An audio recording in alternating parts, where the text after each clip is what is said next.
한창 논의가 시작되다가 자취를 감췄던 개헌. 이재명 더불어민주당 대선 후보가 개헌을 공식 제안했습니다. 하지만 김문수, 이준석 후보의 반응은 엇갈리는데요. 정기남 전 더불어민주당 중앙선대위 공보부단장 그리고 김동원 국민의힘 중앙선대위 대변인과 관련 내용 짚어보겠습니다. 어서 오세요. 안녕하세요. 네, 이재명 민주당 대선 후보가 써올린 개헌이 4년 연임제를 제안했는데 직접 내용 들어보겠습니다. 국가 최종 책임자의 임기 문제는 좀 신중하게 고려할 필요가 있습니다. 총선으로 중간평가를 하고 뭐 이렇게 하는 게 가장 합리적이죠. 근데 뭘 자꾸 임기 단축 얘기를 하는 건지. 3년 동안 하면 그러면 개헌하기 위해서 대선을 치른다는 그런 얘기인데 다음 지방선거에 맞춰서 하는 게 가장 합리적이지 않을까 그렇게 생각합니다. 네, 그간 개헌의 입장을 밝히라는 압박에도 내란 종식이 우선이라던 이재명 후보가 TV토론을 앞둔 오늘의 개헌의 방향, 구체적인 방향성을 제시했습니다. 왜 이런 입장이 달라졌는지 먼저 정기남 현 더불어민주당 공보부단장께 부탁드리겠습니다. 글쎄요, 입장이 바뀐 건 아니죠. 네. 그러나 오늘 시점에서 이재명 후보가 개헌 관련 구체적인 입장을 내놨다라는 점을 부각시켜서 볼 수 있을 것 같습니다. 저는 오히려 TV토론하고 관계없이 아주 5.18 민주화운동 45주년 기념일에 즈음해서 보다 명료한 입장을 내놨다는 점에서 오히려 타임리하다. 저는 이렇게 좀 평가하고 싶고요. 그동안은 사실 내란 종식 또 민생경제 안정이라고 하는 절차절명의 과제가 있었습니다. 그럴 때 다 어찌 보면 그런 맥락 속에서 개헌 관련 입장을 내놓기가 좀 쉽지 않은 상황이었었는데요. 이제는 좀 조기 대선이 보름 앞둔 시점이지 않겠습니까? 그런 시점에서 대선 지금 뭐 여론조사 결과 보면 가장 선두를 달리고 있고 앞서가는 후보가 이재명 후보인데 그런 후보 입장에서 책임 있게 개헌 관련 어떤 그 입장을 내놨다는 점에서 저는 의미가 크다. 두 번째, 오늘 앞서 언급한 것처럼 5.18 민주화운동 45주년 기념식에서 5.18 민주화운동 그 정신을 헌법 전문에 수록해야 한다라고 하는 약속을 다시 한번 환기시켰다는 점에서도 굉장히 의미가 있다. 저는 이재명 후보가 왜 갑자기 개헌 논의냐라고 비판이 우선이 아니라 김문수 후보 역시 보다 구체적인 개헌안을 내놓음으로 해서 이번 대선에서 책임 있는 정부가 출범할 경우에 즉각적으로 새 정부 출범 직후 개헌 논의가 이루어질 수 있도록 그런 자락을 깔았으면 좋겠다, 이런 의견입니다. 네, 말씀 주신 도중에 지금 속보가 하나 들어와서 처리하고 넘어가겠습니다. 김문수 국민의힘 후보가 조금 전에 이재명 4년 연임제 개헌안의 제기를 환영한다는 입장을 밝혔고요. 또 임기 단축 개헌에 대한 본인의 입장을 밝혔습니다. 먼저 내용 설명드리면 임기 단축 개헌을 추진하겠다. 그리고 대통령 4년 중임 직선제 개헌을 제안하겠다. 이런 입장을 밝혔고요. 또 세 번째로는 대통령의 불소추 특권을 완전히 폐지해서 대통령에 당선되더라도 형사재판을 받지 않을 권리를 폐지하고 만민 편등의 대여칙을 확립하겠다. 이런 입장을 내놨고요. 네 번째로는 대법관과 헌법재판관의 중립성 그리고 독립성을 확보하겠다는 내용을 밝혔습니다. 또 다섯 번째로는 국회 개혁과 관련해 국회의원 불체포 특권과 면책 특권을 완전히 폐지하겠다. 그리고 직접 민주주의제를 강화하고 국민에게 그 권력을 되돌려드린다는 취지에서 국민입법제와 국회의원 국민소환제를 도입하겠다. 이런 입장을 밝혔습니다. 이어서 국회의 권한 남용과 관련한 적절한 견제 방안을 강구하겠다고 말했습니다. 이재명 후보의 이런 4년 연임제 개헌 제안에 이어서 이렇게 김문수 후보의 입장이 나왔는데요. 관련 내용을 조금 이어서 확인해야 할 것 같습니다. 네. 네. 사실은 제가 지금 이제 국회에 있다가 이 방송 시간 맞춰가지고 막 왔는데 지금 김문수 후보의 개헌 관련 논의를 같이 수기를 한 후에 지금 제가 YTN에서 처음으로 제가 얘기를 꺼내려고 했는데 마침 또 속보가 미리 나왔습니다. 네, 그렇습니다. 지금 김문수 후보의 그 개헌 관련해서는 뭐 확고했죠.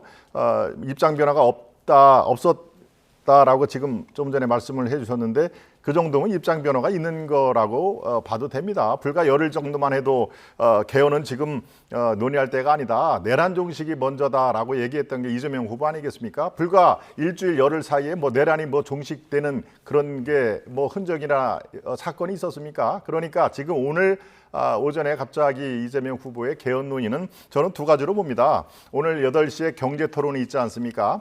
이 경제 관련해서 본인이 하도 여러 번 말 바꾸기 이런 걸로 진정한 대한민국 그 뭐 성장이냐 분배냐 이것도 왔다 갔다 하는 마당에 경제 토론에서 밀릴 가능성이 높다. 차라리 개헌 논의를 먼저 꺼내서 개헌 이슈로 덮어버리자 하는 속내가 있지 않았을까. 그리고 지금까지 개헌의 가장 소극적인 후보가 누구였습니까? 바로 이재명 후보였습니다. 이런 그 수세적인 입장을 어차피 TV토론에서 이슈가 나올진대는 미리 선제로 이걸 개헌안을 얘기를 하자 이렇게 돼 있습니다만은 글쎄요, 이재명 후보가 나온 거하고 지금 속보로 우리 시청자 여러분께서 보시는 거하고 비교를 한번 해봐 주십시오. 어느 후보가 진정으로 권력 내려놓기 그리고 이 권력욕 이런 것들을 국민께 아예 돌려주겠냐 하는 것은 김문수 후보 쪽에서 지금 속보로 급하게 나와 있습니다만은 2028년 이제 3년 뒤입니다. 총선에 맞춰서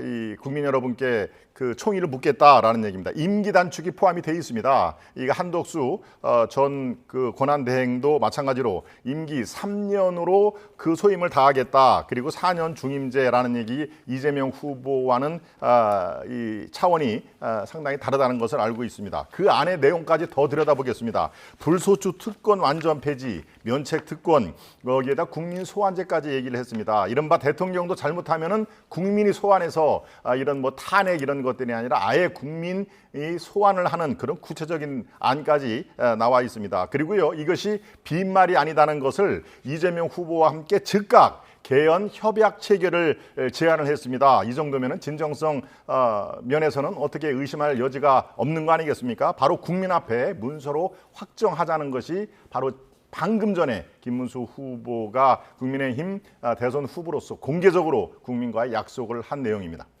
네, 지금 이어서 이렇게 개헌 관련 김문수 국민의힘 후보의 제안이 나왔는데 여기에 대해서 정기남 부단장님 어떻게 보셨습니까? 그래서 앞서 언급했습니다만은 김문수 후보가 뒤늦게라도 이재명 후보의 개헌 어떤 관련 구체적 입장에 대해서 본인의 입장을 내놓음으로 해서 뭔가 국민들에게는 이 개헌 관련 공약이라고 하는 것이 이재명 후보만의 문제가 아니라 지금 정치권의 가장 시급한 과제로 어떻게 보면 올라온다는 측면에서 굉장히 의미 있는 저는 화답이다 이렇게 생각합니다. 그리고 지금 언급했던 것처럼 지금 이제 이재명 대표의 진정성을 운운할 때가 아니라 이런 개헌 논의 자체를 보다 좀 생산적이고 질서 있게 논의함으로 해서 새 정부 출범과 동시에 개헌 논의가 활발하게 이루어질 수 있도록 한다는 취지에서는 저는 적극적으로 평가하고 싶습니다. 네, 지금 언급된 김문수 후보의 그런 개헌 제안 내용 중에 중임제라는 또 내용이 포함이 돼 있었습니다. 예. 이재명 후보의 경우에는 4년 연임제를 제안을 했고 내용을 보면 합의가 되지 않아서 일단 연임제를 제안한다는 취지로 말씀을 하셨는데 이렇게 김문수 후보가 중임제 제안을 했습니다. 여기에 대해서 중임제를 제안하시게 된 배경 어떻게 보시나요? 예, 이건 본인의 그 보는 시각에 따라서 다를 수가 있습니다만은 연임제와 중임제 우리 시청자 여러분들이 잘 아실 겁니다. 연임제는 곧이어서 한 번 더 할 수가 있는, 그러니까 우리 지금 현재까지는 5년 단임제 아니겠습니까? 5년 단임제에서 4년, 8년까지 할 수 있다. 물론 두 번째 임기 끝날 때는 국민의 선택을 받아야 하는 것인데요. 중임제는 바로 연이어서 뿐만이 아니라 띄엄띄엄이라도 탈 수가 있다 하는 얘기입니다. 즉 일을 잘하는 대통령, 국민을 위한 대통령이라는 얘기는 연임의 단임 연임의 굴레를 씌워서는 안 된다라는 폭넓은 의미이기 때문에요. 국민들께 선택의 폭을 또 선택의 권한을 돌려드리겠다라는 함의적인 의미가 있는 것입니다. 그러니까 4년 중임제지만 본인은 여기에 혜택을 받지 않겠다. 이른바 이번에 개헌을 통해서 국민께서 허락해 주신다면은 총선과 임기를 같이 하겠다. 그래서 이른바 정말 표현이 어떨지 모르겠습니다만은 처음에는 상당히 기대를 많이 했습니다만 이른바 87 체제, 지금은 대통령제와 이 국회 권한 비대증으로 여러 가지 모순이 나와 있던 어떤 그 정치인은 지긋지긋한 87 체제라는 표현도 씁니다만은 이제는 정말 종식, 내란 종식이 아니라 정말 87 체제 종식을 위해서 양당의 후보가 정말 머리를 맞대서 말씀드린 개헌 협약 체결을 즉시 국민께 약속을 할 필요, 진짜 그 시간이 도래했다. 저는 이렇게 평가를 합니다. 네, 김문수 후보가 또 이재명 후보와 개헌 협약을 체결하겠다 이런 제안도 하셨는데, 그럼 이거 4대 연임제 제안에 있어서도 입장이 좀 변화될 여지가 있을까요? 글쎄요, 제가 지금 오늘 시점에서 이 김문수 후보가 뭐 협약은 하고 있는데 그 정도의 어떤 상호 간의 개헌 문제에 대한 구체적인 입장 조율이나 또 신뢰성의 문제가 담보되어 있는지는 좀 더 검토해 볼 필요가 있어 보입니다. 그러나 앞서 언급했던 것처럼 4년 영임제 또는 중임제라고 하는 것은 그동안의 시민사회 정치권의 어떤 등에서 진행되어 온 개헌 논의의 어떤 압축판이라고 봐도 과언이 아닙니다. 그렇기 때문에 어느 정도 반영되어 있는 논리이다. 그렇기 때문에 큰 차이는 저는 없는 걸로 보여집니다. 그러나 이재명 후보가 어떤 4년 중임제를 얘기했던 연임제를 얘기했던 것은 국정 운영의 안정성 또 책임성을 제고하는 차원에서 충분히 검토할 수 있겠다는 차원이고요. 더 나아가서 연임제 당시 개헌을 당시에 제안했던 대통령은 그 대상에서 제외한다라고 하는 원칙이 있기 때문에 어찌 보면 그 5년 단임제의 그동안의 단점을 보완할 수 있는 하나의 대통령제 시스템으로서는 굉장히 검토해 볼 만한 내용이라고 보여집니다. 사실 5년 단임제 대통령제 하에서는 집권과 동시에 레임덕이라고 하는 그런 우를 많이 반복해 왔습니다. 그런 악순환의 고리를 끊어내지 못했었는데 어찌됐든 이 4년 연임제를 통해서 4년 이후의 총선을 통해서 4년 이후에 대통령 선거를 통해서 대통령의 어떤 4년 동안의 집권을 평가하고 또 잘했으면 국정 운영이 원활하게 진행됐다면 다시 4년을 일할 수 있는 기회를 준다는 측면에서는 국정 운영의 안정성과 책임성을 어느 정도 확인할 수 있다는 점에서 충분히 여야 간에 열어놓고 얘기할 수 있는 근거가 될 것으로 보여집니다. 네, 지금 또 김문수 후보의 또 제안 내용 중에 눈에 들어오는 것이 임기 단축 개헌이다. 임기를 3년으로 단축하겠다 이런 취지의 발언이 있었던 것으로 그렇습니다. 확인했는데 네. 여기 대해서는 어떤 배경이 있습니까? 네, 이게 정말 진정성이 있으려면은 본인의 것을 내놓는 것부터 시작을 해야 됩니다. 이른바 이재명 후보가 지금까지 개헌에서 어느 후보보다도 가장 소극적인 입장을 표현한 것은 무엇이겠습니까? 그건 뭐 삼척동자도 다 아는 것이죠. 지금까지 규정되어 있는 5년 단임제는 다 활용을 하겠다는 얘기입니다. 임기 5년 동안을 다 쓰고 그리고 지금 현재 가장 대통령직에 근접한 것은 사실이죠. 그건 뭐 여론조사 상으로 다 나와 있는 거니까요. 그러니까 뭔가 개헌을 포함해서 변화라든가 혁신 이런 것들이 있으면 대선 가도에 불리하면 유리하지는 않다. 그래서 본인이 대통령이 될 때까지는 그대로 개헌이고 뭐고 다 블랙홀 이슈는 젖혀두고 지금 상황에서 유지가 돼야 대통령직에 가는 직행 코스를 탈 수 있다라고 얘기를 했는데요. 그렇게 5년 동안을 다 활용을 하겠다는 얘기입니다. 그렇지만 지금 김문수 후보가 바로 시청자 여러분이 속보에서 뜨듯이 총선과 임기를 맞춰서 국민 여러분께 총의를 한번 묻겠습니다. 국민투표를 하겠습니다라는 얘기는 바로 3년 임기의 자기 역할을 다 하겠다는 얘기입니다. 그러니까 그게 말처럼 쉽지가 않습니다. 5년 동안 보장돼 있는 대통령 그 임기를 3년만 마치고 그야말로 87 체대의 새로운 7공화국을 수립하는데 온몸을 불사르겠다라는 뜻이기 때문에요. 어떤 진정성 아까도 말씀드렸습니다마는 어느 후보가 과연 개헌이라든가 나라를 위한 그 개헌안을 지금 설파를 하고 있는지 우리 국민 여러분께서 잘 비교해 주실 필요가 있다 이런 말씀드립니다. 네, 김문수 후보의 개헌 제언안이 조금 전에 나온 만큼 저희가 내용 숙지도 좀 필요하고 개헌에 대한 내용을 이어가는 만큼 이재명 후보의 개헌 제안 내용 조금 더 알아보겠습니다. 국무총리가 이제 이재명 후보의 개헌 제안 내용을 보면 국무총리도 국회 추천을 받아서 임명하자고 밝혔습니다. 헌정에도 그동안 추진해온 분권형 권력구조 개헌안과 또 맥을 같이 한다 이런 평가도 했는데 여기에 대해서 혹시 정기남 부단장님 어떻게 그동안 그 개헌 논의할 때 이 대통령의 권한 분산이라고 하는 관점에서 책임 총리를 아주 강력하게 요구했던 건 사실입니다. 그리고 국무총리도 국회 추천을 받아서 임명하자라고 하는 것이 또 시민사회나 정치권에서 제기되어 왔던 것이 사실이고요. 그런 맥락에서 본다면 이번에 국무총리의 국회 추천을 명문화한다라고 하는 것은 굉장히 의미 있는 어떤 개헌 논의의 진전이라고 보여지고요. 실제로 이것은 그 대통령 책임총리제라고 하는 것은 여야의 문제가 아닌 것이죠. 국무총리의 또 뭐랄까 그 국정 통할권을 어떤 보다 강화시켜주고 하는 측면에서도 굉장히 의미가 있고요. 자, 윤석열 정권 3년 동안 어떤 모습을 보였습니까? 사실 국무총리가 단 한 분 계셨었는데 뭐 대독 총리, 신문 총리, 장관 임명조차도 국무총리가 인사추천을 통해서 이루어졌다는 흔적은 없습니다. 그런 맥락에서 본다면 국무총리가 국회 추천을 통해서 임명되고 또 임명된 국무총리가 장관들을 대통령에게 추천하고 그리고 대통령이 임명하는 방식을 통해서 뭔가 국무총리의 내각 통할권을 보장해주고 또 대통령의 권한을 어느 정도 분산시켜주고 더 나아가서 국회 동의라고 하는 그 절차를 밟음으로 해서 뭔가 국민 주권을 존중해주는 방식으로 개헌이 이루어진다면 국무총리의 책임 총리제는 어찌 보면 국회에서의 추천을 받아서 임명하는 방식을 통해서 얼마든지 구현할 수 있을 걸로 보여집니다. 네, 이렇게 권력 분산의 뜻이 반영이 돼 있는데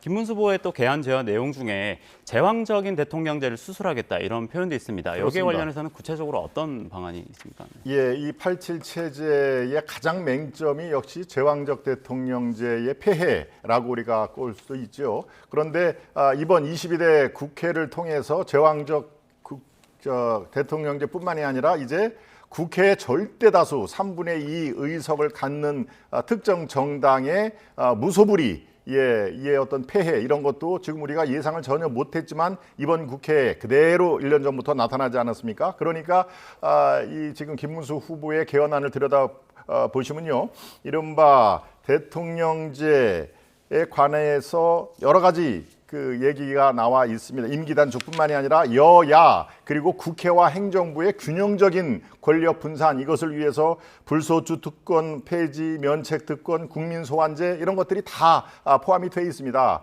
예, 이른바 권력의 균형적인 분산을 통해서 국정을 지금보다도 훨씬 더 보다 안정적으로 운영한다. 여기에 선택권을 국민 여러분께 돌려드리는 것이 맞다라는 것이 되어 있는데요. 저는요, 조금 전에 말씀하신 것 중에서 책임 총리제 이것은 여야 문제가 아니다라는 것에 상당 부분 동의를 합니다. 실제로 그렇습니다. 그런데 실제로 책임 총리제를 들고 나올 정도면 차라리 내각제 개헌을 들고 나오시는 것이 훨씬 효율적이다 이런 말씀을 드립니다.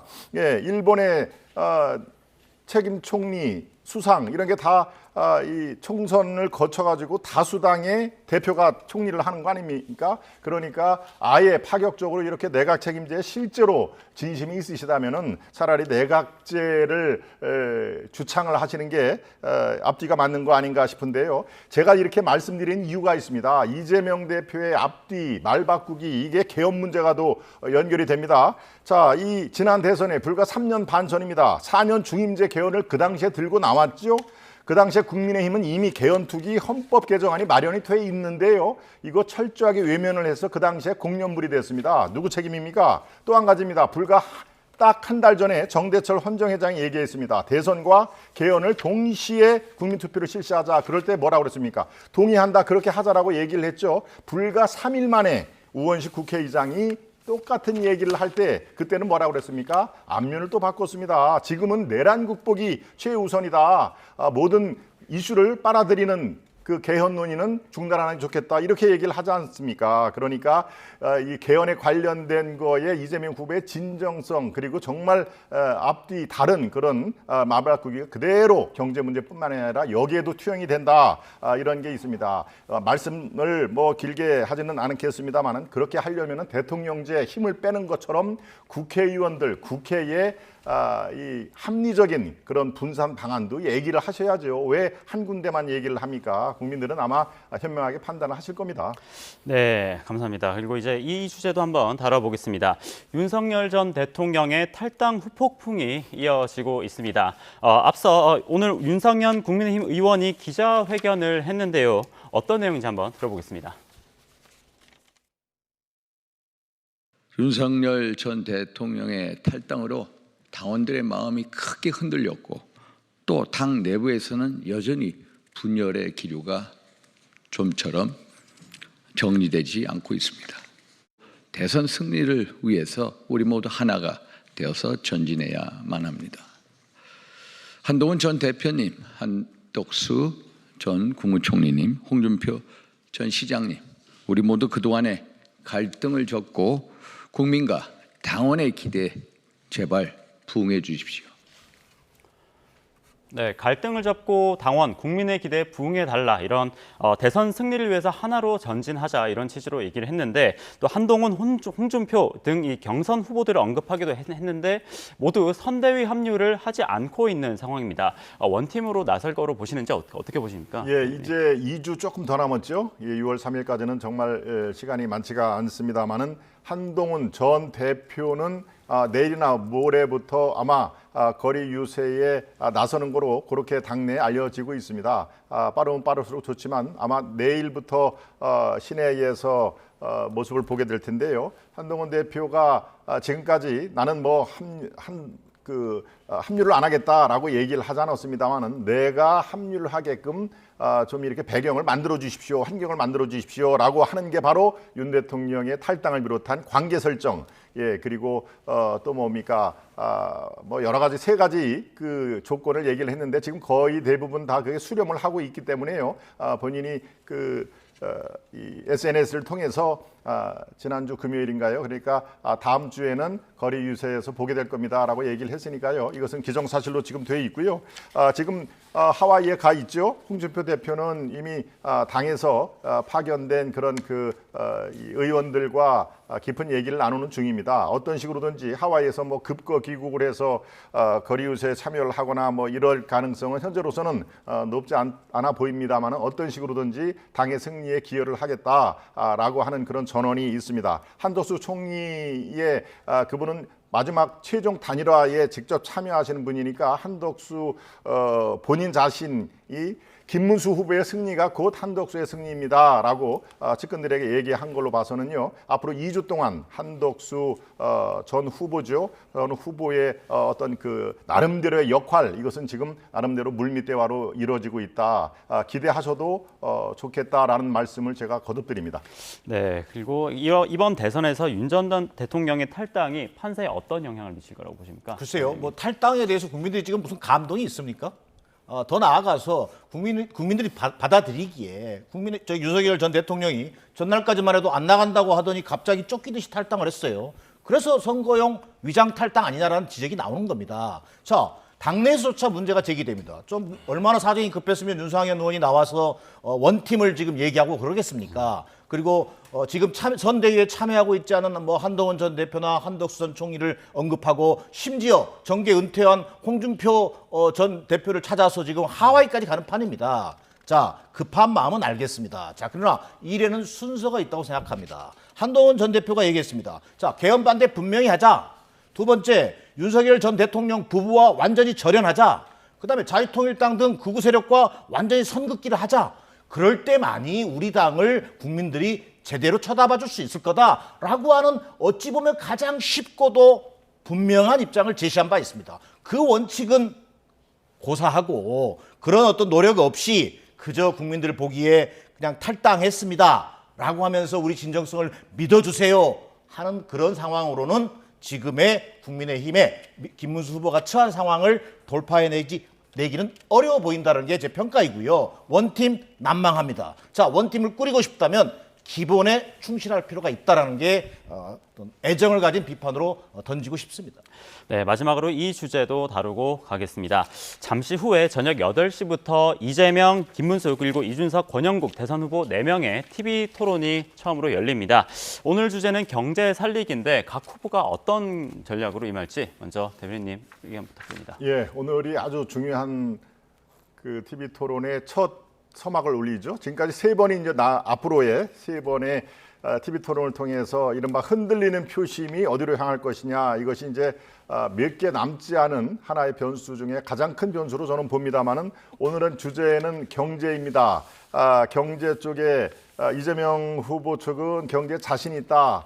중도층, 서민, 경제 이런 얘기를 많이 하는데요. 글쎄요, 오늘 아침에 급거 개헌안을 들고 나온 걸 봐서는 아마 이 경제 문제에 대해서 본인의 어떤 말 바꾸기라든가 이런 것들이 집중 공격을 받을 가능성이 있겠다 싶어가지고 아마 개헌 문제를 오늘 들고 나온 걸로 저는 그렇게 파악을 하고 있습니다만은 이재명 후보의 경제 관련 물론 여러 가지가 있죠. 예, 25만 원을 그야말로 헬리콥터에서 뿌리듯이 전 국민에게 뿌리겠다라고 하는 거 저도 좋습니다. 저도 제 주머니에 25만 원 들어오면은 제가 왜 싫어합니까? 단지 미래를 생각을 해야 되지 않겠습니까? 25만 원은 어디 나옵니까? 이재명 후보의 사저에서 나오는 돈이라면 제가 이런 말씀 안 드리겠습니까? 바로 국가의 재정 상태에서 국가의 곳간에서 나오는 거 아닙니까? 왜 인심 쓰듯이 그렇게 하십니까? 이것이 그대로 미래 세대의 약탈적인 요인이 된다는 생각은 안 하십니까? 바로 그게 바로 국가 부채, 문재인 정부에서 국가 부채가 눈덩이처럼 늘어난 것에 연이어서 또다시 그런 이 어려움, 그다음에 미래가 안 보인 이런 것들을 우리 후손들에게, 젊은 층 2030들에게 그대로 물려줄 작정이십니까? 바로 이런 것들의 맹점, 앞뒤가 다른 맹점, 성장과 분배가 서로 충돌하는 그의 10대 공약을 보면요, 3번째, 8번째가 충돌하고 5번째, 6번째가 충돌하는 공약이 수두룩합니다. 아마 시청자 여러분 정말 그런지 공약을 다시 한번 촘촘히 들여다보시면요, 그래서 경제에 관련해서는 아마 오늘 상당히 수세에 몰릴 것이다라고 자신이 판단한 거 아닌가 싶은 생각이 들고요. 김문수 후보는 그에 비해서 그렇습니다. 이분이 경기도지사 2번 그리고 국회의원 3번을 할 때 그의 성과를 보시면 압니다. 그 경기도지사 할 때는 이른바 수치가 다 증명이 돼 있죠. 청렴도가 12위에서 1위로 끌어온 것은 이미 아마 다 아실 겁니다. 거기에 뭐 GTX라든가 이런 많은 경기도 시민들이, 도민들이 환호하는, 그리고 실제적으로 삶의 질을 높이는 그런 정책들이 허다합니다. 그런 것들이 그대로 국가의 국정에 운영이 된다면은 상당히 괜찮겠는데라고 하면서 실제로 어떤 게 서민 또 어떤 게 민생에 도움이 되는 그런 그 경제 전문가인지 아마 여러분들이 TV 토론을 통해서 잘 파악이 되실 거라고 저는 믿습니다. 네, 후보들의 TV 토론 전략. 네, 마지막 부단장님. 대선을 15일 앞둔 시점에서 열리는 첫 번째 TV 토론인 만큼 선거 구도에 어떤 영향을 줄 수 있을지 촉각이 곤두설 수밖에 없습니다. 자, 그러면서도 지금 이재명 후보 입장에서는 지금 대선 보름 앞둔 시점에서 압도적인 지지율로 1위를 차지하고 있습니다. 그런 속에서 뭔가 준비된 대통령의 이미지를 부각시키는데 TV 토론을 적극적으로 활용할 것으로 판단되어집니다. 실제 그동안 이재명 후보는 여러 경제 공약을 바탕으로 대선 공약을 내놓은 바 있습니다. 이를테면 인공지능 세계 3대 강국으로 발돋움시키겠다, 또 글로벌 첨단 기업을 육성하겠다, 또 중소벤처기업 지원, 더 나아가서 지역주도 성장 등 여러 공약을 제시한 바 있습니다. 그런 어떤 그 공약들을 보다 구체적으로 국민들에게 피부에 와닿게 제시하는 하나의 과정으로서 TV 토론을 활용하고, 그로 인해서 궁극적으로 선두 굳히기와 더불어서 준비된 대통령의 이미지를 보다 더 적극적으로 부각시키는 하나의 장이 될 것으로 판단하고 있습니다. 네, 오늘 개헌 이슈부터 각 후보들의 TV 토론 TV 토론 전략까지 알아봤습니다. 정기남 현 더불어민주당 중앙선대위 공보부단장, 그리고 김동원 국민의힘 중앙선대위 대변인과 관련 내용 알아봤습니다. 감사합니다.